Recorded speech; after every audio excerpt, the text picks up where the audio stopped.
नमस्कार, आप देख रहे हैं मिरर मीडिया। मैं हूं अनुपम कुमार। बढ़ते हैं आज की सुर्खियों की ओर। झामुमो कार्यकर्ताओं पर चंदा वसूलने और मारपीट का आरोप, सीसीटीवी में कैद हुआ घटना।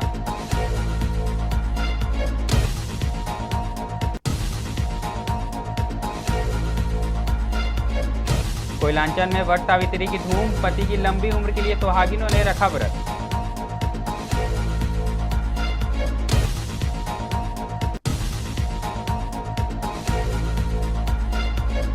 जमशेदपुर में कांग्रेस की संविधान बचाओ रैली, भाजपा पर लगे गंभीर आरोप।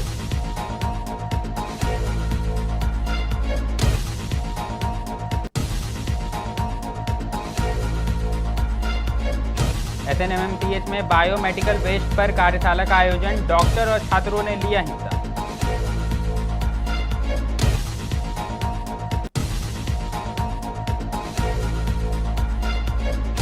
गर्मी से राहत पर बारिश बनी मुसीबत, प्री मानसून ने देश भर में दी दस्तक।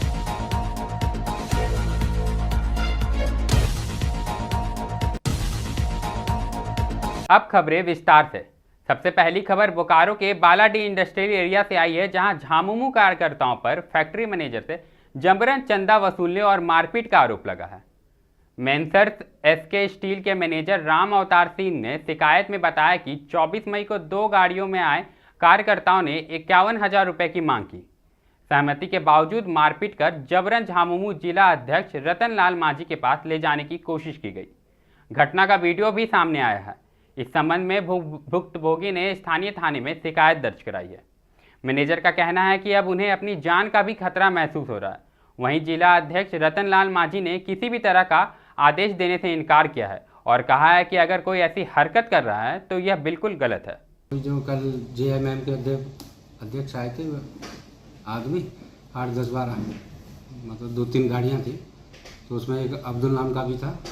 उसने आके ज़बरदस्ती से धक्का मुक्का करके और बोले थे कि हम रतन लाल माझी जी भेजे हैं चंदे के लिए, उनको उनके पास लेके चलिए। ज़बरदस्ती से अपनी गाड़ी में बैठा रहे थे और मेरे दोनों मोबाइल भी छीन लिए थे।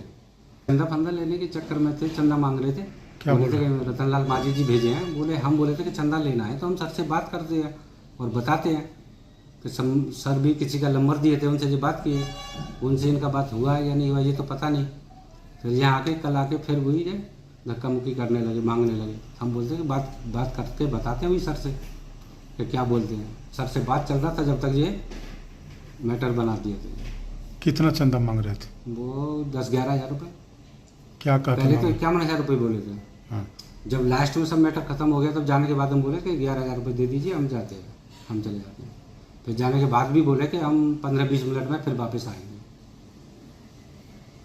तो फिर जब बात बन गया, चंदा देने के लिए तैयार हो गए, फिर ऐसा क्यों? फिर ऐसा कि उसमें कोई था एक अब्दुल अली, उसको कुछ होगा जो वही ज़बरदस्ती से बिठा रहा था कि चलिए उन्होंने भेजे हैं रतन लाल माझी ने, चलिए उनको पास लेके चलते हैं उनको। इसमें हमको कोई जानकारी नहीं है। इस तरह का हमारे जिला की तरफ से कोई ऐसा आदेश नहीं है या लिखित तुम लोग को बोला नहीं गया है। और कोई कस का इस तरह का काम कर रहे होंगे तो ये बिल्कुल ही गलत कर रहे हैं। इस तरह नहीं करना चाहिए। जो जब तक जिला का यदि इस तरह का आदेश ना हो, इस तरह का बातें, तो इस तरह को कोई भी कार्यकर्ता को इजाज़त नहीं देती है। अब्दुल ने तो कहा कि जिला अध्यक्ष हमको भेजे हैं। नहीं, ऐसे आप बोलने में कोई इसको आप उसको पूछ सकते हैं। और यदि किसी का भी जिला अध्यक्ष का नाम बेच करके यदि इस तरह का करे तो हम चाहेंगे जितने भी लोग हैं इस तरह का बात को अनदेखा करते हुए इसमें जो है ना अपना स्वयं बरते और तुरंत जिला अध्यक्ष से बात करें। चंदा को लेके ही जेएमएम कार्यक्रम करेगा? जी नहीं, जेएमएम जो है ना अपने तरीका से जो है ना सारे जो आपका 27 तारीख को प्रोग्राम है, अपने अपना क्षेत्र में जो है ना पूरा संगठन एकत्रित होकर के उन लोग अपना कार्यक्रम का तैयारी कर रहे हैं। इसमें कहीं किसी तरह का बात नहीं है। तो कार्यक्रम के लिए ही तो पैसा मांगने गया था। ये तो मेरे संज्ञान में है नहीं ऐसा बात। बालीडी थाना में मामला भी दर्ज हो गया? नहीं, मेरे संज्ञान में नहीं है ऐसा बात। सीसीटीवी में धक्का मुक्की करते हुए वीडियो भी कैद हो गया। नहीं, तब जो इस तरह का बातें करती होगी तो बिल्कुल जो है ना जो फैक्ट्री इस तरह का बातें आता है और जिला अध्यक्ष का नाम बेच कर इस तरह का। कोयलांचल में सुबह से ही वट सावित्री पूजा की धूम देखी जा रही है। धनबाद का सर्किट हाउस प्रांगण हो या अन्य जगह, वट वृक्ष पर पहुंचकर सुहागिन महिलाएं विधि विधान से वट वृक्ष की पूजा कर रही हैं और वट सावित्री की कथा भी सुनी एवं अपने पति के दीर्घायु की कामना की गई। महिलाओं ने बताया कि वट सावित्री व्रत एक विशेष व्रत है जो पति की लंबी उम्र और सुखी जीवन के लिए रखती है। इस व्रत में वट वृक्ष की पूजा की जाती है। वहीं पुजारी जय गोविंद पाठक ने विस्तार से वट सावित्री पूजा की महत्व को बताया। तो अच्छा लगा है करने में यहाँ, और सबसे मेन चीज है हम लोग जो पूजा करते हैं हिंदू कल्चर में, ये वट सावित्री का सबसे बड़ा अर्थ होता है जो एनवायरनमेंट का पूजा करते हैं। वट पेड़ हम लोग को बहुत ऊर्जा देते हैं। इस ऊर्जा को हम लोग अपने में लेने के लिए सुहागिन, खुशहाल परिवार और समस्त अच्छे चीज के लिए इस चीज को हम लोग पूजा करते हैं वट पेड़ का। और फेरा जो लेते हैं, हाँ, कितनी बार आप लोग फेरा लेते हैं? ये मन के आस्था के ऊपर है। हम 108 बार फेरा लेते हैं, और कोई 5 बार लेते हैं, कोई 7 बार लेते हैं, कोई 21 बार लेते हैं। आप लोग क्या फलाहार रखते हैं या निर्जला व्रत रखते हैं, कैसे? ये 2 तरह का है, कोई फलाहार लेते हैं और कोई निर्जला रखते हैं। जैसे जो स्टार्टिंग करते हैं वैसे कर लेते हैं। फर्स्ट टाइम कर रहे हैं, पहले से? नहीं, हम पहले से कर रहे हैं। क्या आप कामना करते हैं? हम सब के लिए जितना यहाँ कर रहे हैं और समस्त मेरे राज्य के वासी के लिए मैं अच्छा ऊर्जा की प्रेरणा देते हैं, क्योंकि वट पेड़ हम लोग को सबसे ज्यादा ऊर्जा, सबसे ज्यादा ऑक्सीजन, और इस तरह नेचर का भी पूजा होना चाहिए। Department of geography, Koyalanchal university, Dhanbad. ज्येष्ठ मास में कृष्ण पक्ष में वट सावित्री पूजा है। इसको नारियों लोग अपने पति की आयु के लिए, दीर्घायु के लिए ये व्रत को किया जाता है। इसमें मद्रास स्थान का एक राजा थे जो दोनों आंख से नेत्रहीन थे, पति और पत्नी, और उनके एक बच्चे थे जिनका नाम था सत्यवान। और वो सत्यवान, जो राजा ने इनको सब राज छीन लिया गया। छीनने के बाद में ये जंगल चले गए, जंगल में अपना गुजारा बसर करने लगे, समझ गए। उसके बाद एक धर्मसेन राजा का पुत्री था सावित्री, उनको उसकी बच्ची जो उत्पन्न हो, उनका भी नाम सावित्री था। वो सावित्री जब जैसे युवावस्था में हो गई तो उनके माता पिता ने कहा कि आप स्वयं अपने पति ढूंढ लो, क्योंकि नेत्रहीन थे। तो अपने राजा के साथ भेजे जंगल में, तो वहाँ लड़का जो सत्यवान था, बालक था, युवावस्था था, तो उसकी माता सत्य बोलती थी, पिता भी सत्य बोलते थे, सत्यवान भी सत्य बोलते थे, इसलिए उसका नाम सत्यवान रखा गया। ये तो अपने मन से वर्णन कर ली। ये मेरे पति सावित्री जब वो घर पर आए तो देखें कि वहां पर नारद जी बैठे हुए हैं। कहानी का आज उसके बाद में उन्हें वरदान दिया, सब कुछ मांगे। उसी समय से जब वो पेड़ पर चढ़े थे, वहीं से उनकी आयु समाप्त, वहीं से जल पूजा होने लगा। अब रुख जमशेदपुर का करेंगे, जहां थकाची पोस्ट ऑफिस मैदान में कांग्रेस पार्टी ने संविधान बचाओ रैली का आयोजन किया। यह कार्यक्रम राहुल गांधी द्वारा शुरू किए गए देशव्यापी अभियान का हिस्सा है। इस मौके पर कांग्रेस के झारखंड प्रभारी के राजू, प्रदेश अध्यक्ष केशव महतो कमलेश, पूर्व मंत्री बन्ना गुप्ता और कई वरिष्ठ नेता मौजूद रहे। कार्यक्रम की शुरुआत दीप प्रज्वलन और सम्मान समारोह के साथ हुई। के राजू ने भाजपा पर संविधान से छेड़छाड़ करने का आरोप लगाया और कहा कि भाजपा और आरएसएस देश की हिंदू राष्ट्र बनाना चाहती है, जो कि संविधान के खिलाफ है। उन्होंने कहा कि कांग्रेस घर घर जाकर लोगों को संविधान की रक्षा के लिए जागरूक करेगी। संविधान झारखंड में हर एक जिला स्तर पर, असेंबली स्तर पर और गांव स्तर पर हम ऑर्गेनाइज करने के लिए निर्णय लिया। अच्छी तरफ ये रैली शुरू हुआ और ये रैली सक्सेस होने के लिए साथ साथ से हम हमारा संगठन को मजबूत करने के लिए भी हम कोशिश कर रहे हैं।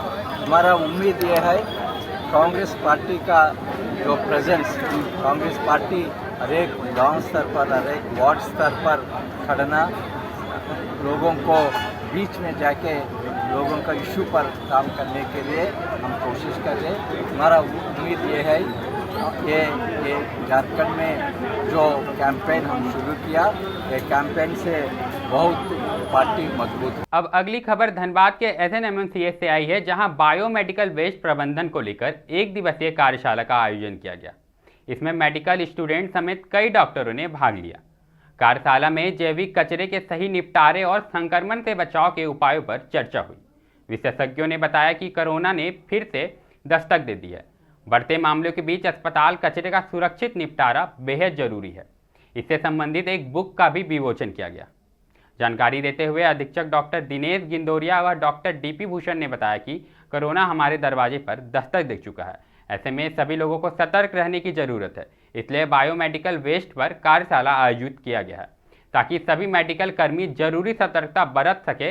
इस तरह की कार्यशाला आगे भी आयोजित की जाएगी, ताकि संक्रमण फैलने से रोका जा सके। आजकल इन्फेक्शन कंट्रोल और बायोमेडिकल वेस्ट, इस पर बहुत ज़्यादा हम लोग एम्फेसिस दे रहे हैं, क्योंकि अगर हमको स्वस्थ रहना है तो इन्फेक्शन होने के पहले ही उसको प्रिवेंट करना है। इसलिए हम लोगों ने यहाँ एक कमेटी बनाई है, जो कमेटी इसको बराबर मॉनिटर करेगी कि हम लोग इन्फेक्शन कैसे कंट्रोल कर सकते हैं। उसके लिए जो संसाधन है वो संसाधन हम लोग लगाएंगे। और बायोमेडिकल वेस्ट पर हम लोग बहुत ज़्यादा ध्यान दे रहे हैं कि बायोमेडिकल वेस्ट कॉमन वेस्ट के साथ नहीं जाए।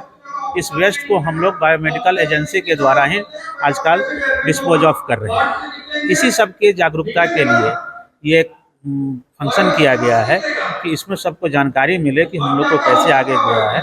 और इसी के लिए एक बुक का भी विमोचन किया गया है, जिसमें सब कुछ वर्णित है। अस्पताल का जो बायोमेडिकल वेस्ट है, सरकार ने निष्पादित है, इसके लिए क्या कुछ बताया जा रहा है? नहीं, बायोमेडिकल वेस्ट के लिए बायोजेनेटिक एजेंसी है जो सरकार के द्वारा प्राधिकृत है, वही यहाँ से ले जाती है।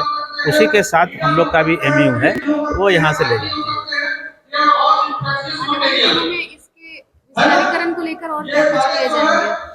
इसको जागरण के लिए समय समय पर हम लोग जितने भी स्टाफ हैं, कर्मचारी हैं, डॉक्टर्स हैं, उसके साथ मीटिंग करते हैं, डिफरेंट वार्ड का भ्रमण करते हैं, उनको बताते हैं कि हमें क्या करना है, नहीं करना है, और बीच में इसके लिए मीटिंग भी करते हैं। जैसा कि मैंने बताया अपने भाषण में कि कोरोना हमारे दरवाजे पर दस्तक दे रहा है और हर आदमी भयभीत भी है, सशंकित भी है, और साथ साथ एक मौत का खौफ जो हमारी स्मृतियों में हमेशा से घूमता रहा है। उस बात के हम सभी गवाह हैं। गिंदोरिया जी का अस्पताल उसके लिए सन्निहित था। हम दोनों तो यहाँ नोडल ऑफिसर ही थे। और आज मेडिकल साइंस की जो सबसे ज़्यादा चीज़ जो सरकार के नज़र में है, समाज के नज़र में है, देश की नज़र में है, वो बायोमेडिकल वेस्ट है, ताकि हमारा कोई भी गलत पदार्थ जाकर समाज को किसी भी तरह की हानि न पहुँचाए। इसलिए यह प्रोग्राम यहाँ के डॉक्टर्स को, स्टूडेंट्स को, नर्सेज को और कुछ हद तक समाज को, जिसकी जिम्मेवारी आप सबों की बनती है, वो सिखाने के लिए कि आप किस तरह से बायोमेडिकल वेस्ट का मैनेजमेंट करें, किस तरह से अपने बगल के लोगों को समझाएं। और इसके लिए विधिवत बहुत सारी चीज़ें की गई हैं। इसके लिए एक बड़ी टीम तैयार की गई है, जिसके 2 संरक्षक हमारे प्राचार्य और अधीक्षक हैं, और उसके मेंबर सेक्रेटरी जो कि अभी 6 दिन के बाद रिटायर करने जा रहे हैं, डॉक्टर UK ओझा हैं। लेकिन हम सभी इससे हमेशा, जैसे कि आज मैं रिटायरमेंट के बाद भी इससे जुड़ा हुआ हूँ, जब तक हम जिएंगे तब तक इसके लिए लड़ेंगे। अगली खबर मौसम से जुड़ी है, जहां दिल्ली, मुंबई समेत देश के कई हिस्सों में प्री मानसून की झमाझम बारिश से जहां लोगों को भीषण गर्मी से राहत मिली है, वहीं जल जमाव और ट्रैफिक जाम ने आम जन की परेशानी बढ़ा दी है। सड़कों पर पानी इस कदर भर गया है कि मानो नदियां बह रही हो। कई इलाकों में गाड़ियां घंटों जाम में फंसी रही और पैदल चलने वालों को भी भारी दिक्कतों का सामना करना पड़ा। लोगों का कहना है कि जब प्री मानसून में ही यह हाल है तो मुख्य मानसून के दौरान क्या हालत होगी। इधर मौसम विभाग की माने तो केरल में मानसून ने आधिकारिक तौर पर दस्तक दे दी है और अब वह धीरे धीरे उत्तर भारत की ओर बढ़ रहा है। विभाग का अनुमान है कि इस बार देश में सामान्य से अधिक बारिश हो सकती है। इसका मतलब है कि आने वाले दिनों में बारिश की रफ्तार और व्यापक होगी। अब रुख हजारीबाग का करेंगे, जहां हजारीबाग परिसदन में स्थित शहीद स्मारक के जनोद्धार कार्य के सफलतापूर्ण होने पर भावपूर्ण श्रद्धांजलि सभा का आयोजन किया गया। कार्यक्रम में जिले भर के जनप्रतिनिधि, वरिष्ठ प्रशासनिक अधिकारियों तथा बड़ी संख्या में नागरिकों ने भाग लिया और राष्ट्र के लिए बलिदान देने वाले वीर सपूतों को नमन किया। कार्यक्रम का शुभारंभ दीप प्रज्वलन से हुआ, जहां उपस्थित सभी अतिथियों ने शहीदों की स्मृति में दीप जलाकर श्रद्धा सुमन अर्पित किए। वहीं उपायुक्त नैन्सी साहा ने सभा को संबोधित करते हुए कहा कि यह शहीद स्मारक उन बहादुर सैनिकों की अमर गाथा का प्रतीक है जिन्होंने मातृभूमि की रक्षा के लिए अपने प्राण निछावर कर दिए। यह सिर्फ एक संरचनात्मक कार्य नहीं बल्कि हमारे राष्ट्रीय कर्तव्य और कृतज्ञता का भी प्रतीक है। फिलहाल खबरों के दौर में इतना ही। ऐसी तमाम खबरों से हम आपको अपडेट कराते रहेंगे। देखते रहें मिरर मीडिया।